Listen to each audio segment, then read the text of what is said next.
everyone. And welcome back to Wake and Take. It's your boy, Jason. Boy, do we have some football to talk about today. It's Thursday, which means week 5 is kicking off. So I've got everything you need to know heading into this week when setting your lineups. I've got the injuries that you need to monitor, the players returning from injury. I've got one big news rumor story, and then we're going to go game by game, kind of talking about some of my expectations, as well as making picks for those games as well in the Wake and Take Pick'em League. So everyone, go ahead and take out your coffee, sit back, relax, and enjoy the show.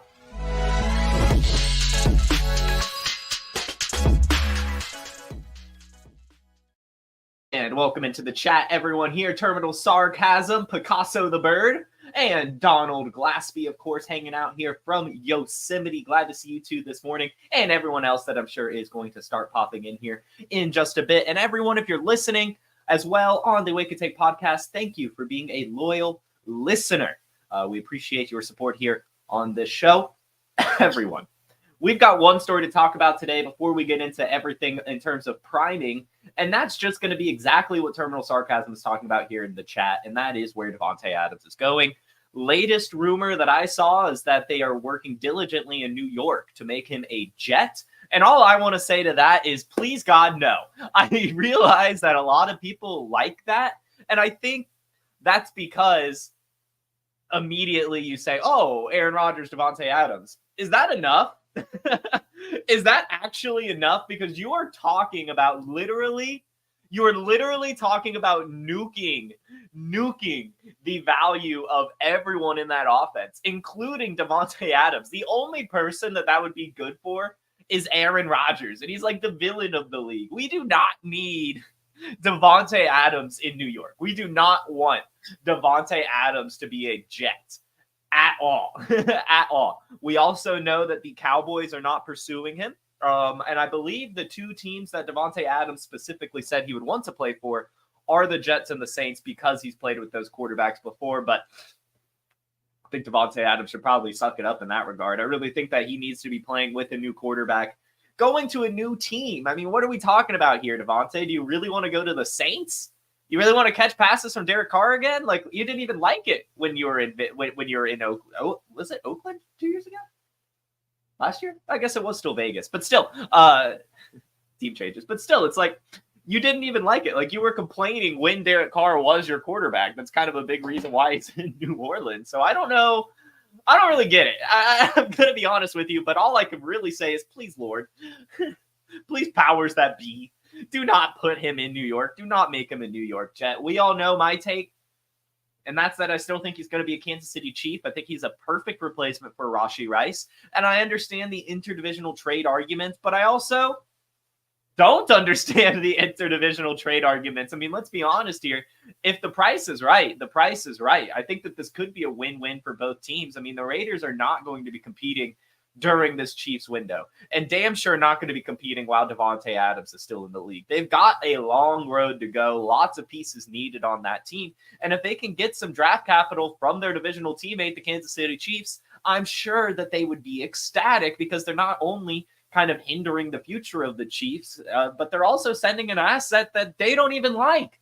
This is an asset that they don't even like, a locker room issue for this team. I'm sure they're happy to send a 31-year-old locker room issue to their divisional rival in exchange for some draft capital.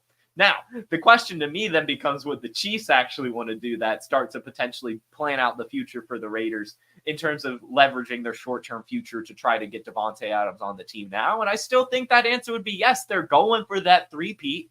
That's all they care about.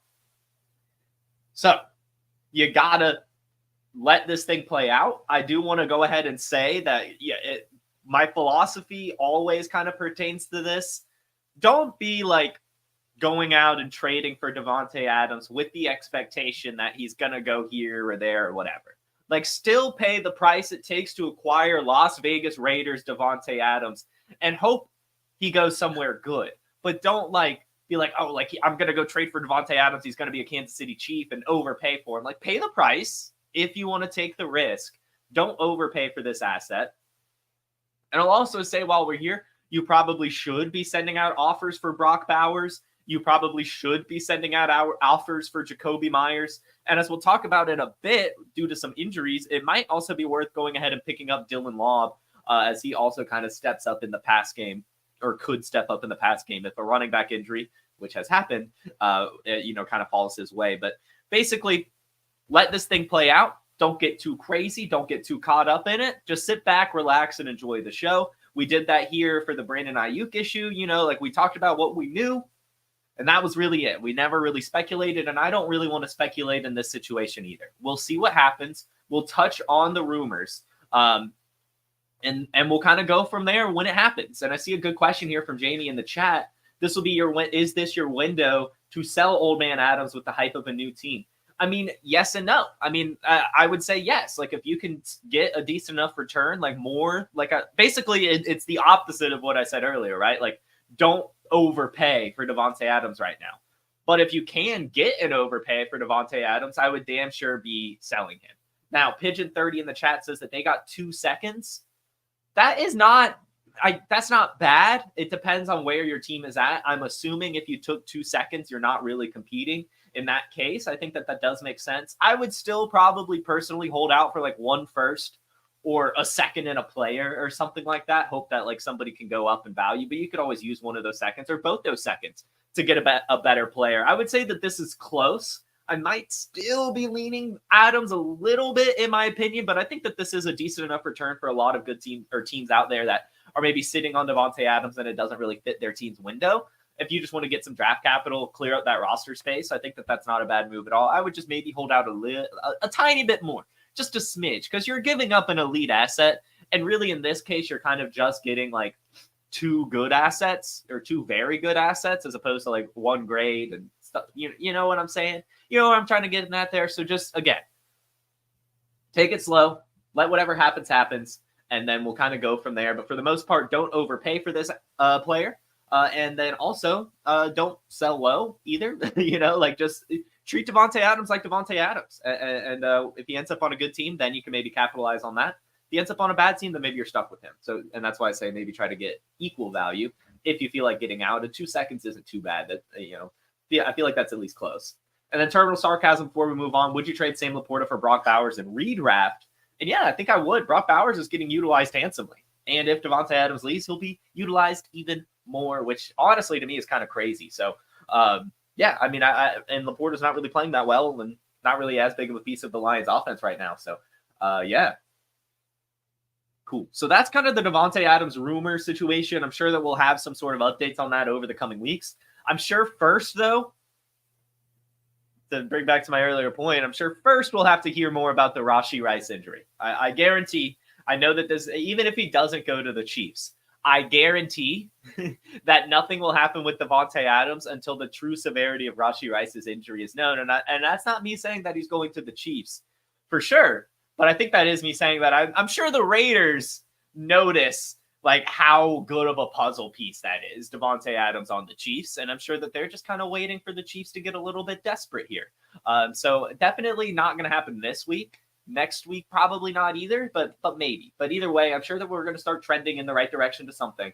Just don't, and I repeat, don't get caught up in this. Just sit back, relax, and enjoy the show. Don't just like see like this tweet, and be like, oh, he's going to the Cowboys. Oh, he's going to the Saints. Oh, he's going to the Jets. Oh, this person says he's going to the Packers again. This person says he's going to the Commanders. Like chill. Just let it happen. And with that, we'll move on to the injury roundup, guys. This is the most important part of the week, really. The players returning from injury, limited at practice, not practicing, or already ruled out. I've got a list of players after going through the injury reports. And here we go. We're going to start with the players that started the year on IR or the PUP list and are being activated or close to being activated in terms of their practice window. Keaton Mitchell. Keaton Mitchell is close per Coach Harbaugh, but the practice window has not been open for him yet. Look for that to take at least another week in terms of Keaton Mitchell's return. Same thing can be said for Jonathan Brooks. Jonathan Brooks is not going to be activated this week either. But again, the head coach has come out and said that they are trending in the right direction. And the only other one that is not being activated or returning to practice this week is Ricky Pearsall. Ricky Pearsall is still kind of battling through his gunshot wound not ready to get back to the field. However, Nick Chubb returned to practice. Clyde Edwards-Helaire returned to practice. Odell Beckham returned to practice. So again, that's Nick Chubb, Clyde Edwards-Helaire, and Odell Beckham all returned to practice this week. The practice windows are open. They're expected to return soon. So last kind of chance to get in on the Nick Chubb sweepstakes if you believe in him like I do. Clyde Edwards-Helaire, I think, is a very, very interesting flyer right now.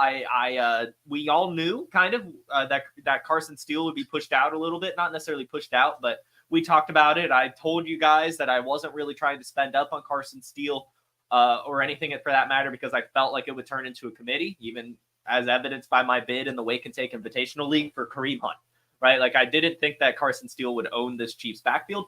And even though Kareem Hunt owned the backfield last week, I don't think he's going to own the backfield. And I don't think Clyde Edwards-Helaire will own the backfield. But with him returning, I actually do kind of believe that CEH will be the RB1 with quotation marks around it. We'll see what that ends up meaning, but he's definitely, even if he's not that great, right? He definitely still has more juice than Kareem Hunt and Samaje Perine at this point in their careers. So I am taking a flyer on him in any league that Clyde Edwards-Helaire is available. As you know, his injury was not an injury, right? Like, he just is suffering from PTSD and just had to battle with mental health issues. So hopefully he's been able to work through those. With him returning to practice, I would assume he has. So take a flyer on Clyde Edwards-Helaire. There are also a few more players that have not practiced yet, but it is expected that their practice window will be reopened by the end of the week, suggesting that they won't return this week, but probably next. Those players, DJ Chark, TJ Hawkinson, Kendrick Bourne, and Kendre Miller are all slated to return this week or next. Their practice windows will be open sooner rather than later. So again, I say Kendre Miller is someone you really need to be stashing. I think he will overtake that RB2 role ahead of Jamal Williams. And I think that he will actually be utilized a little bit behind Alvin Kamara. I know that there was the weird offseason remarks from his head coach, but I don't think that really matters. He still ended up making the roster, and he was pretty good last year in his limited opportunities, had a couple spike weeks when given the full workload. So I think that Kendre Miller is someone we are looking over way too much. And then I want to say try to acquire TJ Hawkinson, but you can't at this point. He was already kind of hard to acquire, even like back at week 1. But still, you know, if you can get in on him at a decent price, I do think he'll be fine. Sam Darnold is playing really, really well. There is opportunity for TJ Hawkinson to still be the Hawk. So those are kind of the players slated to return, not returning, or are returning that started the year on IR and PUP. One last time, Keaton Mitchell, Jonathan Brooks, and Ricky Pearsall, not activated yet. Probably won't be activated for at least a couple weeks. Nick Chubb, Odell Beckham, and Odell Beckham and Clyde Edwards-Helaire returned to practice. And DJ Chark, TJ Hawkinson, Kendrick Bourne, and Kendre Miller are all on pace to return to practice this week or next, expected to. So just keep an eye on those players in your leagues. Now, the players that played last week or just in general haven't played recently but weren't on PUP, just generally players that are not practicing due to injury that they've recently picked up. Khalil Shakir is not practicing on Wednesday due to an ankle injury. Same can be said for Deontay Johnson and Luke Musgrave. So those are 3 ankle injuries with no practice this week. Definitely something to keep your eye on. Generally, when it comes to ankle injuries, if it's like one that kind of popped up like this, generally you would expect them to play through it, especially if you're not hearing any reports of like a high ankle sprain or anything like that. So it's definitely concerning, especially if you have like a Deontay Johnson right now with how well he's been playing. Khalil Shakir, kind of same regard, like especially Khalil Shakir, I think could have an issue because it's not like he gets a ton of volume. He gets a good amount of volume. But like I think like 2 less targets for him would be a death sentence. And Luke Musgrave, I mean, he's barely getting utilized. He's being outperformed by Tucker Kraft right now. So to him have an ankle injury, even if he plays, probably would have a lighter workload. So just keep your eye on the practice status of Khalil Shakir, Deontay Johnson, and Luke Musgrave. They didn't practice Wednesday, but it's still, of course, early in the week. But these are all kind of important ones that popped up. Christian Watson, he's doubtful with a high ankle sprain. He's probably not going to play. I think we already kind of know that, but he didn't practice yesterday either with his high ankle sprain. Probably going to miss a couple weeks. Joe Mixon and Dameon Pierce, they are still not practicing. Joe Mixon is still not practicing with his ankle injury. Dameon Pierce is still not practicing with his hamstring injury. The Texans are taking on the Buffalo Bills, so they need everyone. They need everyone. I would expect Joe Mixon to figure it out. I would expect that. He may not get a full workload, but I do think that Joe Mixon is trending towards returning this week, even without practicing on Wednesday. So keep your eye on it. If he picks up a limited today, maybe a limited tomorrow, and a full practice Saturday, he should be good to go. Even if he only picks up limiteds all week, I think that he'd end up being good to go. So just keep your eye on Joe Mixon and don't drop Cam Akers yet. I was looking at Sleeper last night, and he's actually the second highest dropped player on the week. Cam Akers is. Don't do that yet. Keep holding on to him. Wait to see if Joe Mixon misses again, because if it's Cam Akers versus the Buffalo Bills, that could be another smash kind of flex start for Cam Akers. Jonathan Taylor is not practicing with his ankle injury, but it is Wednesday, and we know that it is actually a high ankle sprain. And we also know that the reports are suggesting he might try to play through it. So just keep your eye on it. If he starts to pick up limited practices, he should probably be fine. But still definitely go pick up Trey Sermon, maybe Evan Hull as well, just in case he does miss this game. Lots of reports out there suggesting he will, but starts the week not practicing. Definitely a bit of a concern and an alarm going off.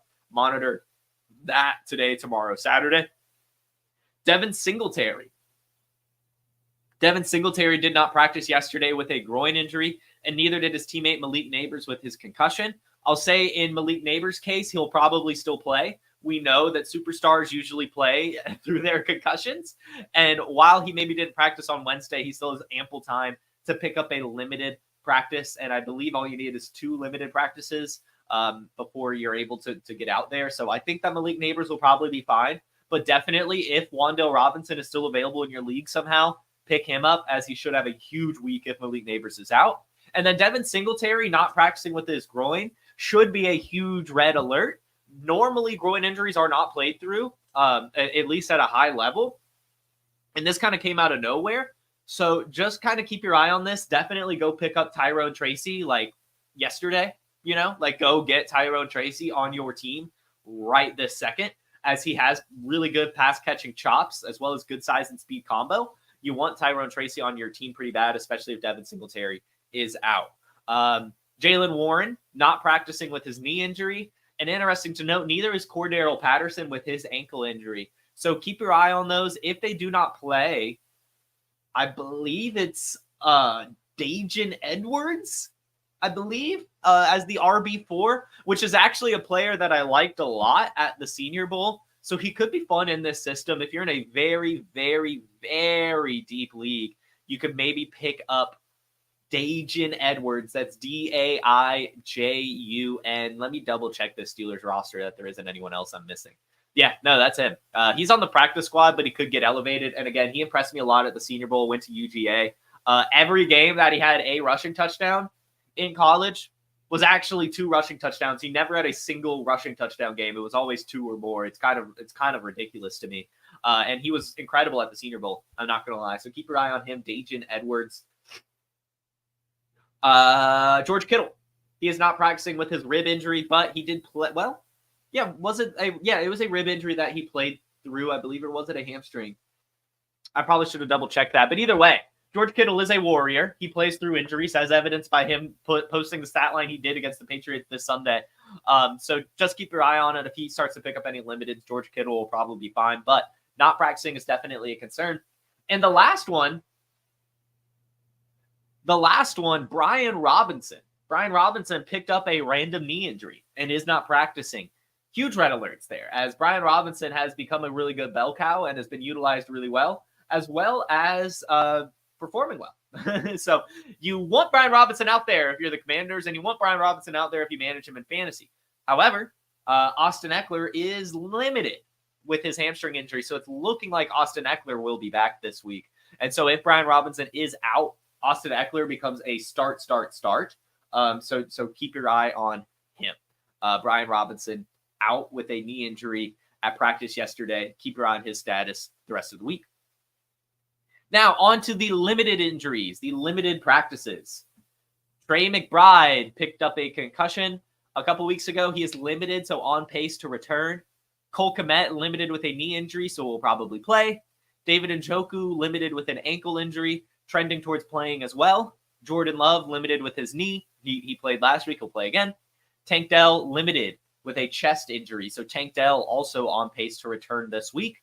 Anthony Richardson limited with his oblique. Sounds like he will be playing through his injury, which take that how you will. For me, I view that as a negative, but hey, at least we'll hopefully get some fantasy points. Anthony Richardson, do not re-injure yourself. Jesus, please. Gabe Davis, limited with a shoulder injury. Probably fine. Big one. Evan Ingram.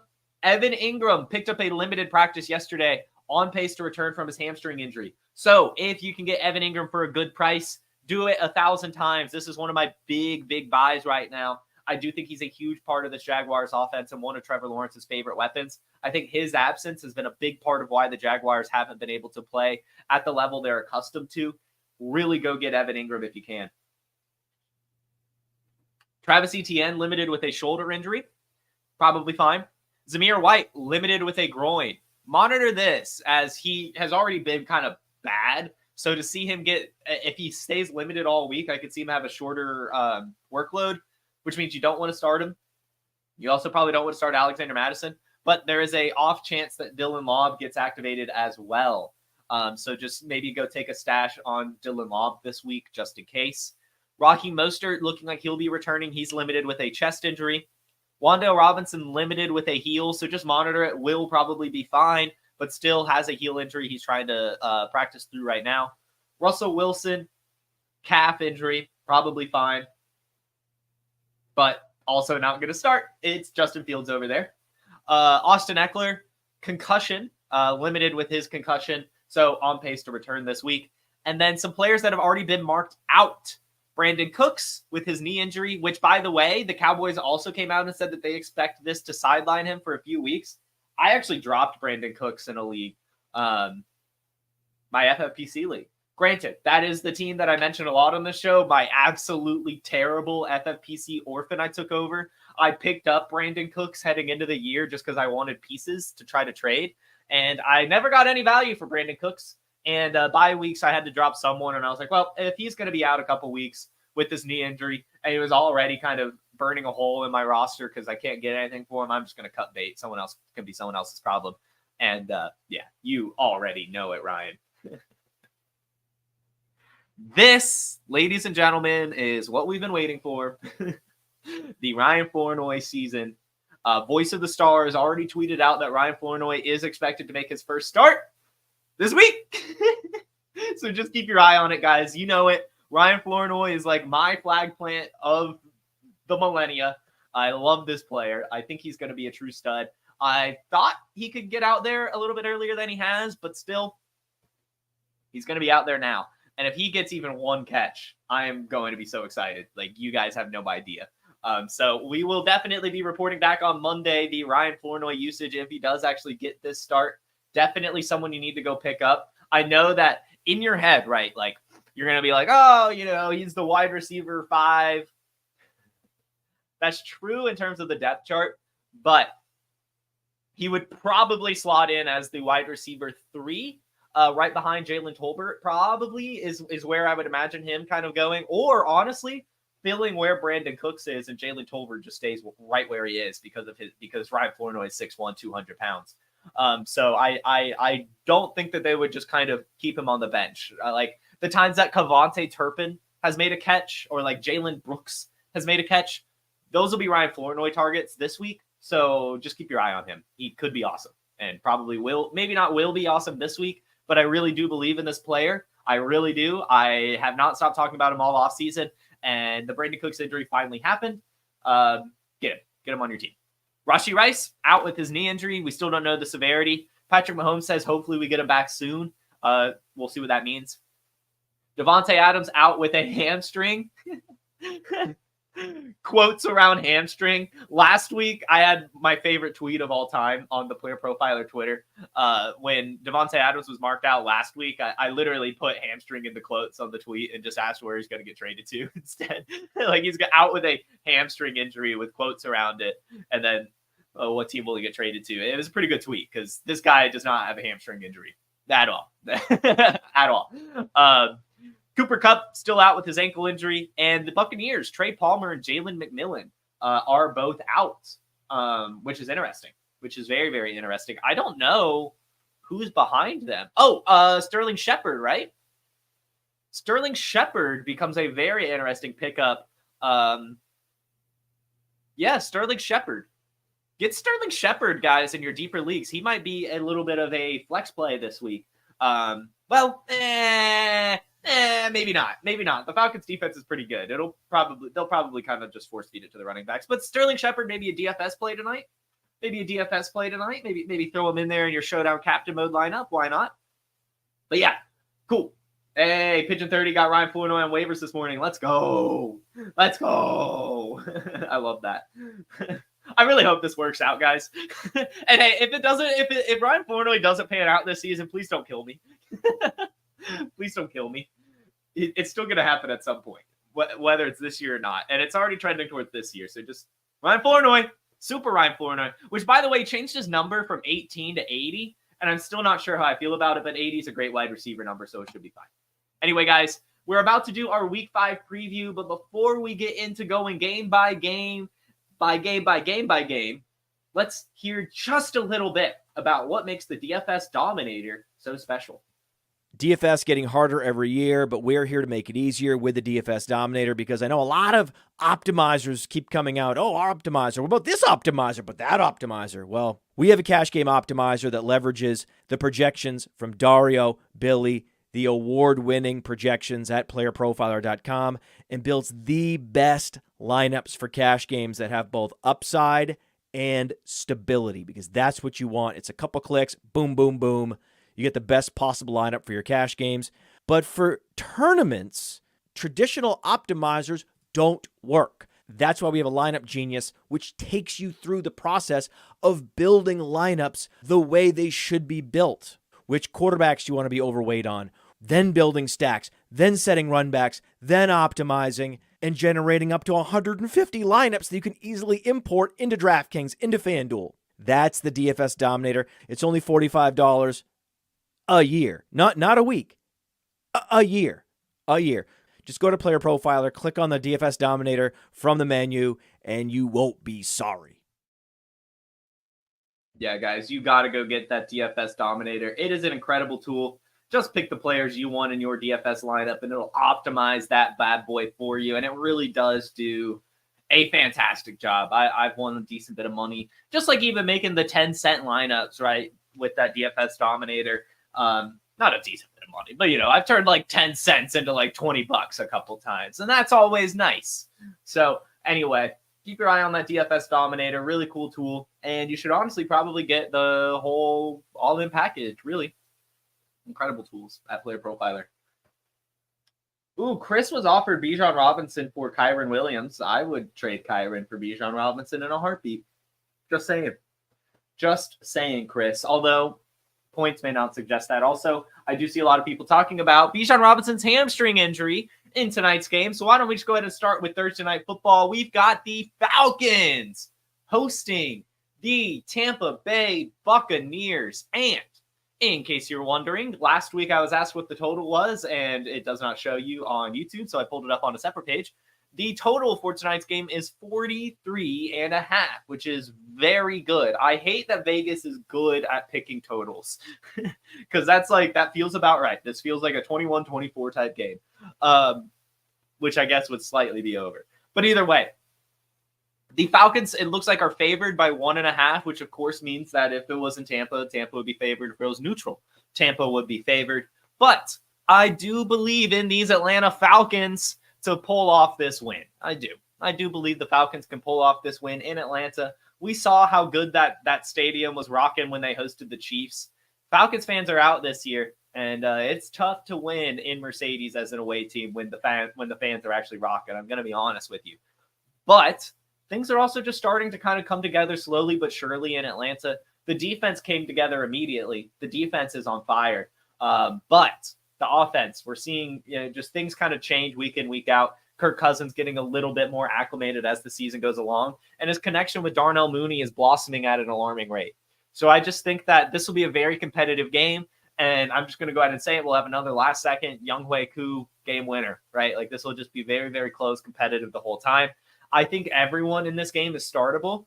To be honest with you, I'm firing up my Drake Londons. I'm firing up my Kyle Pitts. I'm firing up my Darnell Mooney's and my deeper leagues. I'm firing up my Ray McLeods.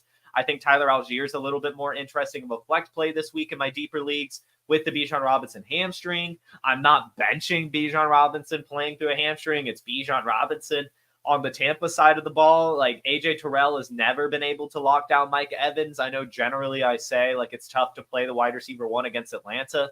Not Mike Evans. In fact, Mike Evans will probably have 100 yards and a touchdown tonight. Chris Godwin should eat in the slot like he has been all season. And I think Rachaad White, I'm going to go ahead and say it, 4 catches for Rachaad White in this game. Will have a good PPR performance. And Bucky Irving's going to be fine as well. Like, I genuinely think this will be a very good game. Maybe not great. I don't know if I'm calling any ceiling performances from anyone, but I think that everyone's going to give you a good floor tonight. I really do. Like, if you have any Buccaneers or Falcons, I think you'll be happy with what you get from your players tonight. Should be a really, really fun game. And Pitts is killing me too. Like I have so much Kyle Pitts. I have so much Kyle Pitts.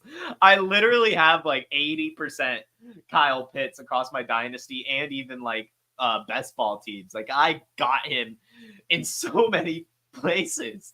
He is the Pitts, man. Like he is bad right now. And honestly, he's not looking great. Like he's not looking very athletic. I would not have dropped him MV Prof, and he was not in a void all summer. He was a good value. He was a really good value. He's got to figure it out, but it's looking like it's not going to be this season either. It's annoying. It's annoying. But anyway, that's that game. Going with the Falcons, we'll call it, I don't know, 20. We'll call it 23-21. We'll go with a weird score, 23-21. Vikings hosting the Jets, favored by 2.5. They should cover that pretty easily. The Jets don't look great right now. They looked awesome against the Patriots and then fell back to earth last week. The Minnesota Vikings playing way too well. They also have Aaron Rodgers numbers from the divisional days. Should be fine. The defense should completely fluster Aaron Rodgers, I feel. I honestly don't even know what to say from the Jets. I mean, fire up your Breece Hall for sure. Keep keeping an eye on that Breece Hall, Braylon Allen split. And yeah, on the Minnesota side of the ball, you know, I mean, like, again, how long can Sam Darnold keep this going? I'm not sure. The Jets would be a decent defense for him to come back to earth against. But I do believe that the Vikings should win this game pretty fine. And yeah, I mean, fire up your Jordan Addison, fire up your Justin Jefferson, your Aaron Jones. I'm coming back to this. I think of the players that you could have been drafting instead of Pitts, Deontay Johnson, and Jake Ferguson. I guess maybe I would still rather have Kyle Pitts over Jake Ferguson. Bears hosting the Panthers by 3.5. We'll go with the Panthers. We'll go with the Panthers in the not necessarily. I guess it's revenge, right? We'll go with the Panthers' revenge narrative for losing that trade so terribly for Bryce Young. Andy Dalton gives the revenge to Chicago, I guess. I don't know. I guess it's not Bryce Young delivering that. But the Panthers organization, I think that, you know, they're a little fired up this week for this one. And I think that Andy Dalton, the way he's playing right now, I think he should be able to be pretty good against the Chicago defense. This should be a very fun game. I think at the very least, Carolina should cover. But I think they could win this game like a 21-18 type thing. A close game. Not very high scoring. But I think Andy Dalton, the way he's playing right now, should be able to outduel Caleb Williams in the way he's playing right now. But should be a fun one. Should be a very interesting one. I will definitely just be keeping my eyes really on the Chicago side of the ball. I think we know what's going on in Carolina. But if DeAndre Swift can keep his performance going, that would be incredible. If Roschon Johnson keeps holding back Khalil Herbert, that's just incredible. Just the more clarity we get in Chicago, the better. Roma Dunze, you know, can he have another spike week? Who knows, right? Who knows? DJ Moore, Keenan Allen, just how is that all split? Cole Kmet, can he keep things rocking? Really just the Chicago offense right now is just a huge one to keep your eye on. Ravens going to Cincinnati. Favored by 2.5. I'm going with another upset here. I think the Bengals win this game. I know the Ravens are playing really, really well right now, but I talked about it last week. I guess on Monday. I firmly believe the Bengals are back. They looked like the Bengals that we expect of them last week. And I know that it was against the Panthers, but I just believe confidence does so much for a team. And to finally just get that monkey off their back, get that win. Jamar Chase looked like Jamar Chase. Joe Burrow looked like Joe Burrow. Chase Brown kind of getting unlocked. I just think that this Bengals team is ready to play ball. And these divisional matchups are always ones that they show up for, especially at home in the jungle. I'm going with the Bengals upsetting the Baltimore Ravens. Should be a good one. I'm going to go ahead and say it. Derrick Henry floor game. I'm going to call the Derrick Henry floor game. Not saying to bench him. You know, you can't bench Derrick Henry. But this would be a matchup to me where it has to be Lamar Jackson. Hopefully vintage Mandrews. You already know I'm going to keep saying start Mandrews until he does it. I'm never giving up on Mandrews, guys, especially in a divisional shootout or matchup. But yeah, I think that Derrick Henry is going to have some tough sledding in this one. On the Cincinnati side of the ball, I think that we're getting a Jamar Chase game. I'm calling that too. I'm calling the Jamar Chase game, like the 2-touchdown 100-yarder, the one that makes Jamar Chase. I think that happens in this one. Should be an awesome football game. This, honestly, I'm surprised isn't primetime. What are we getting instead? Saints, Chiefs, Cowboys, Steelers.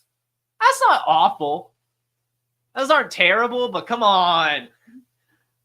This should be flexed to primetime. Let me know what you guys think, actually. I thought about it last week when we were sitting there just watching this on Monday, watching that awful Dolphins game. Why does the NFL not flex games more often? I mean, like, I understand that maybe tickets come into it or something, or just ad deals, but man, like, I feel like we should be a little bit more loose with our scheduling in the NFL, because I'm tired of bad games on primetime. Not the case this week, but there are better games not on primetime, and I just, like, imagine Bengals, Ravens in primetime. That'd be sweet. Either way, Bengals upset, Jamar Chase game, Derrick Henry floor game, and maybe there will be a Zay Flowers game. We haven't had a Zay Flowers game in a minute. I like that call applied literature. But I'm just going to keep going Mandrews. I'm just going to keep saying Mandrews. Patriots, Dolphins. Patriots in New England, favored by 1. I'm going to give it to the Dolphins. I know that they don't look great right now, and I don't think that they're going to look great, but I don't think the Patriots look great either. And generally, when it comes to the Dolphins, it just takes one play. Whether it's Tyreek Hill, whether it's Devon Achane, whether it's Jalen Waddle, it just takes one play. And I believe that the Patriots will allow those one plays, really. And I think that the Dolphins should be able to win this one, even if it's just on broken play touchdowns. I think that this will be a very low-scoring contest, but the Dolphins should win this game as well. Commanders hosting Cleveland, favored by 3.5. I'll give it to them. They're playing lights out right now. They're playing absolutely lights out right now. I don't think this stops. Hopefully Cleveland, right? Like, this is a really big game for Deshaun Watson and the rest of the Cleveland offense. The defense in Washington is not very good, and they've really been getting picked apart by a lot of different people. The only person wasn't Kyler Murray, and I just think that that's because Cliff Kingsbury just knows how to scheme against Kyler Murray a little bit, or just, maybe had some pointers for the defense. I don't really know. But Deshaun Watson, if he can come out there and look decent in this game, it could be a big step forward for him. I don't think he will, but this is a very good proving ground for him. So I would definitely just be curious how this Cleveland offense looks against Washington, for sure. We need to be monitoring the Brian Robinson status if he does not play. I don't know. Like, obviously, I believe that Brian Robinson brings a lot, but I think that they would be fine with just kind of chucking it to Austin Eckler, running Jaden Daniels a little bit more. So definitely something to keep your eye on. If there's no Brian Robinson, I'll go ahead and say it. If there's no Brian Robinson, Jaden Daniels becomes the start of the week at the quarterback position and should run wild against this Cleveland Browns defense, which should be fun. Jaguars hosting the Colts. I'm going to say the Jaguars get on track this week. I do not like the, I don't know if vibes is the right word. just the way the Colts are kind of trending. I don't like this situation around Anthony Richardson. It doesn't seem right to me. And I really do think that's going to hold the team back this week, especially if he does, knock on wood, get injured again. I don't want that to happen. No one wants that to happen. But if you're going to keep getting thrown to the wolves, playing through injuries, it's going to happen. So I don't know. I'm not liking what's going on in Indianapolis right now. You know, Jonathan Taylor may be playing through a high ankle sprain. Things just don't seem right. They need to fire their health department, their trainers, because it's just not good. I think the Jaguars get back on track, especially if Evan Ingram returns. If Evan Ingram does return, they definitely pull this off, and that is a big person to keep your eye on this week. Again, he's one of my huge acquisition targets right now, especially at the tight end position. Evan Ingram should be awesome when he returns. This is a great opportunity for him against the Colts as well.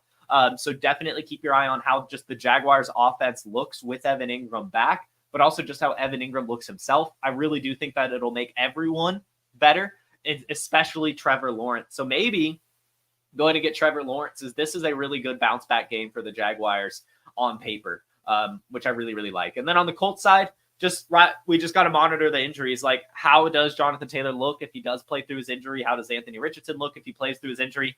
If he re-injures himself, how does this Colts offense look with Joe Flacco? They looked pretty good last week. Josh Downs was awesome. Michael Pittman was awesome. If that happens, like if Anthony Richardson gets hurt, I will definitely use that opportunity to sell my Michael Pittman shares. But yeah, I'm going to call the Jacksonville Jaguars bounce back game. Bills heading to Houston.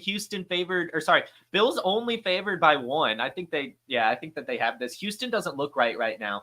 And I think a big part of that maybe is the Joe Mixon injury. They're not really able to get the run game going. It should be fine, right? Like, it should be a very competitive game. The total for this one I am curious about. That would be, let's see, Bills Texans 47.5. I mean, that's another one that sounds about right. Vegas is good at that for a reason. I might actually take the over. I could see this being a 50 pointer, really, like both teams maybe in the 30s even. I think that this could end up being fun, actually. But I think the Bills win this. I think that Josh Allen especially gets back on track. He had a rough game last week. Do we ever see Josh Allen have back-to-back bad games? I don't think so. So I'm going to go ahead and go with the Bills here by a touchdown. I'll be bold here. I'll say Bills by a whole ass touchdown in this one. Look for the Josh Allen bounce back. If Khalil Shakir is limited all week, keep your eye on Dalton Kincaid. This could be a huge Dalton Kincaid game, which is exactly what he needs. So just monitor that Khalil Shakir situation. And then in Houston, just keep monitoring that Joe Mixon situation. If it is Cam Akers, he becomes a good little flex play this week against Buffalo. But also Tank Dell, if he returns, going up against Buffalo, this is a huge opportunity for Tank Dell, as Buffalo has been kind of getting eaten alive in the slot. Watch out for Tank Dell this week. And Dalton Kincaid. Those are going to be my 2 calls for this one. Dalton Kincaid, Tank Dell, get right week. Denver hosting the Raiders, favored by 3. I'll go with the Raiders win. I know that the Broncos have been playing well right now, but this just feels like the exact game the Raiders win. This just feels like a Raiders win. I think that even not as a Raiders fan, I think we as NFL fans can predict Raiders games. I don't know how else to describe it. This one feels like a Raiders win. Going into Denver, everything going on with Davante Adams, injuries to Zamir White, things don't seem right. And that's exactly when the Raiders always find a way. And they do it this week. Jacoby Myers has 100 yards. Yeah, it's going to be something weird. I'm already feeling it in this one. And then on the Broncos side, even though I don't think they win this game, I am hugely monitoring the Troy Franklin usage. He has 5 and 4 targets over the last 2 weeks, which is pretty good going up. And I think it'll continue to go up. He's not really being productive with those targets, but I also just think he's getting acclimated to the NFL speed. I really do believe in that player with his quarterback, Bo Nix. I think that they will have a connection, just continue to establish and get better as the year goes along. So pick up some Troy Franklin. But also this backfield. Now that Tyler Beatty is going through his thing, Audric Estevez on IR, it is just Javonte Williams, Jaleel McLaughlin. It's become a bit more clear, which is really nice if you own either of those players. I think that Jaleel McLaughlin becomes a good flex play in PPR leagues, and probably Javonte. Niners hosting the Cardinals, favored by 7.5. I'll give it to the Cardinals in San Francisco. Actually, I think they at least cover. 7.5 is huge. I know Kyler Murray had a rough week last week, but he always shows up for the Niners games. Should be a very fun one. And yeah, I don't actually know where to go beyond that. Besides, this should be a very fun game. I'm not sure why the 49ers are favored by 7.5. The spread for this game is 49.5. So, I mean, that is what? 28 implied points for the Niners, 21 for the Cardinals. I think that it goes a little bit higher than that. I think it's definitely a much more competitive game than that would suggest. And I feel like the Cardinals should be able to give it to the Niners. The Niners are not looking, like themselves right now. Lots of injuries all around the team. Brandon Ayuk still not really acclimated. I think they'll struggle to hold the Cardinals back this week. And I think the Cardinals in a divisional matchup show up in a big way. And just keep your, you've got to always, especially in these types of games, you've got to be stashing players in case of injury, like a Trey Benson or something like that, because James Conner might get run into the wolves here against the 49ers.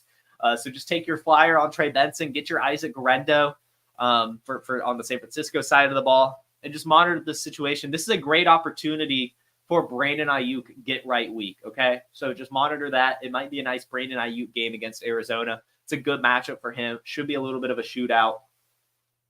I like it. I like that one. Rams hosting the Packers. Packers favored by 3.5. And yeah, we'll give it to them. Jordan Love back, just a whole different team. Even without Christian Watson, Dontavian Wicks is a more than serviceable fill-in. Jaden Reed is playing incredible. Romeo Doubs is good. Just good, and that's fine. So easily 3.5 for the Packers. The Rams are just not great right now. I will say this is the person to watch in Los Angeles is Jordan Whittington. His usage has gone up every single week since Cooper Kupp and Puka have been out, and he just had 8 targets. If he has another 7+ targeter, he is easily the wide receiver to own in Los Angeles. I already have been saying he's the wide receiver to own since week 2, or I guess week 3 since the Cooper Kupp injury, but still, it could actually be confirmed this week. So this is your last chance to get Jordan Whittington at a cheap price, I believe. Still stash your Blake Corum, of course, as well. Colby Parkinson, this should be a fun one for him. But then on the Green Bay side, just in general, Dontavian Wicks, Jaden Reed, those players, as well as the backfield.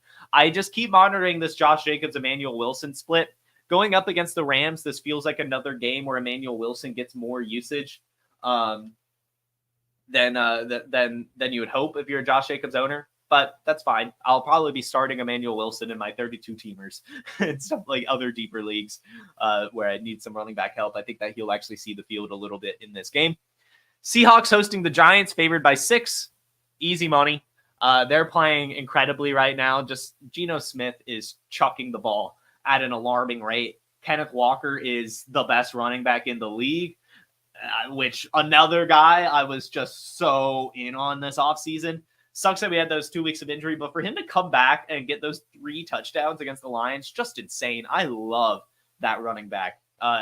They should run away with this game. The Giants defense will not have a single answer at all for the Seattle Seahawks offense. It is just very, very balanced, very, very good. 6 points, I think, is easy for the Seahawks to cover.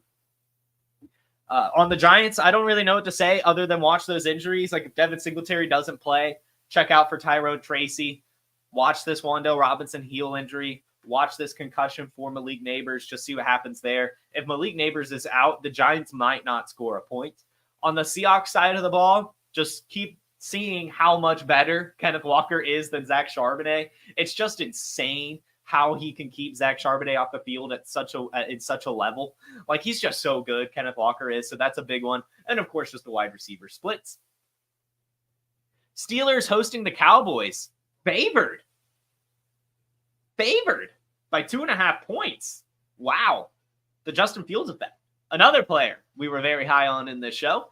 But yeah, I think the Cowboys win. Primetime game. Cowboys. Man, they're not playing well. They're not. I'll give it to the Steelers. I'm going to give it to the Steelers at home. The Steelers are playing very well. Justin Fields, I don't know. Well, yeah, with no Micah Parsons, he should be fine. Yeah, Steelers win this game. What am I talking about? What am I talking about here? Steelers, you got to go with in this game. Justin Fields just balling right now. Even with those knucklehead moves that lost in the game last week, I think just to have those knucklehead moves to get it out of your system and get chewed out by Mike Tomlin, probably helpful. I'm going to give it to them in this game. Hopefully Roman Wilson plays. I need some Roman Wilson action in my life. That was a player we were very in on that hasn't done a damn thing. So, concerning. Not going to lie. But hopefully he plays in this one. And then, of course, we have to see Ryan Flournoy. If I don't see one catch for Ryan Flournoy, I'm going to be sad. But if we at least see, a target, that's pretty huge. Or just if I see that 80 walk onto the field, guys, you got to follow me on Twitter. Go follow me on Twitter at JFootballWine for this Sunday night action. Should be a fun one. And lastly, the Chiefs hosting the Saints, favored by 5. The Chiefs win by like 30. FTS.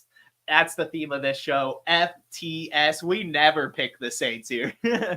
We will never pick the Saints. I don't care that the Chiefs lost Rashee Rice. They will still be able to win by 5. Look for a Travis Kelce bounce back. Look for Xavier Worthy to have another good one. And the backfield. That's the big thing to watch in Kansas City. If Clyde Edwards-Helaire is back, how many snaps does he get as it pertains to Carson Steele, Kareem Hunt, Samaje Perine? Very, very intriguing stuff going on there. And then just in New Orleans, this should be an Alvin Kamara game. Go ahead and calling that. Going ahead and calling the Alvin Kamara game. And hopefully Chris Olave and Rashid Shaheed can at least get some points in garbage time. But Kansas City Chiefs wins this one. And yes, as Robert Kelly says, you have to stash Kendre Miller. Do not care what Dennis Allen said this offseason. He's the backup, and he has juice. Even if he can't stay healthy, when he's out there, he's good. Okay? So get Kendre Miller while you still can. That's a player that's way too available, and he is on pace to return this week. But that should do it, guys. As Index of Suspicion says, 57 watching, and we don't even have 30 likes, guys. Go hit that like button. Press like. And subscribe to Player Profiler as well. Thank you all so much for tuning into this stream. Let me go ahead and save my picks so I don't lose those. Turn off my screen share. I'm not saying that Kendre Miller is playing over Kamara. Do not. I did not say that. I did not say that. I said he's the backup. He is the backup. And if anything happens to Alvin Kamara, it would be Kendre Miller. It would be Kendre Miller, not Jamal Williams, especially now in this season. I'm not saying that he'll ever play over Kamara at all, but you need to stash him. I think that he'll have snaps while Alvin Kamara is out there for sure. Not a ton, but like the Jamal Williams usage, that should go straight to Kendre Miller. Anyway, I'm going to scroll up to the top just real quick and see what questions we have. I think for the most part we answered them, but still. Would I rather have Tucker Kraft or Mark Andrews in Dynasty? Easy Mark Andrews, guys. Easy Mark Andrews. And this is why we said to buy Mark Andrews on yesterday's show. The fact that you could feasibly give Tucker Kraft for Mark Andrews to me is just wild. Yes, it's Flournoy season. Shaka Zulu has a gut feeling to play Algier. I do think he's a fine play this week. Yes, I would ship Kyron to receive Bijan just because Bijan is an all-purpose running back and do it all, and on a better offense right now. And I don't believe in Kyron Williams. I just don't. I know that he's performing well, but all of it is just rushing touchdowns. And how often can the Rams just get tackled on the one for Kyron Williams to run it in? Like, how often feasibly can that happen? It's just it just seems so unsustainable to me. I want Bijan. I mean, like, you can never get Bijan this cheap right now. He's so attainable. Algier Sermon. I would probably just go ahead and play Algier right now because, I mean, let's face it, even if Sermon plays, he's not really that good. But it's looking like a lot of reports are suggesting that Jonathan Taylor will still play. So if Jonathan Taylor plays, Trey Sermon gets like 2 carries. So I would just kind of go with Algier.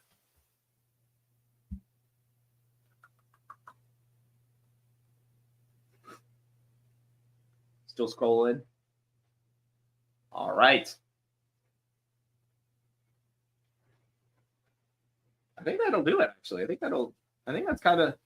think we're good here, guys. I think we are good here. That should... Oh, Mahomes or Justin Fields? Sorry, Nabil. That's actually a really good question. I think... God, I do not want to bench Patrick Mahomes. I guess, let me say that.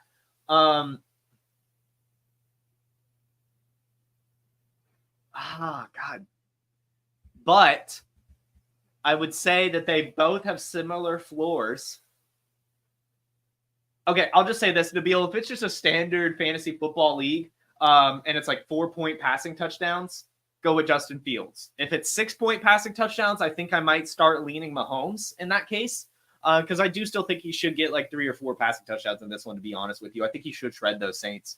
But if you want to be safe, you can go Fields. Yeah, he should be fine. Just go. It hurts, but yeah, I think so. Kate Otten or Tyler Conklin and Scott Fishbowl. Let's go with Kate Otten. Or no, neither really. Would you trade Travis Etienne for Jordan Mason and keeper? No, no. In a keeper, that's giving up too much. Yeah. And Ryan, shoot me a Twitter DM. I'm not a big bar hopper guy, but I can probably send you some good places in Atlanta for sure. Have a lot of friends in that space. Anyway, cool. Thank you so much, everyone. This is a fun episode of Wake and Take. As always, you all have a terrific Thursday, a wonderful rest of your week. Let's go Falcons tonight. And make sure you tune in tomorrow at 10 a.m. Eastern for some more Wake and Take. I will be joined by Matt Babich and Seth Dewald as we give a little bit more of a preview for Week 5, as well as just talk about some of their biggest takeaways from the season so far. Make sure you tune into that. Hit that bell so you get notified when we go live. Hit that like button. Hit the subscribe. And I'll see you guys tomorrow. Peace. From the Podfather to you, I deeply appreciate you tuning in. And many ask, what can I do? What can I do to help support the hosts, the research they do, the production costs? Go to PlayerProfiler.com, Dynasty Deluxe, World Famous Draft Kit, Rankings, DFS Dominator, and of course, data analysis. Subscribe to any one of those, and you support all of us and take Player Profiler to the moon.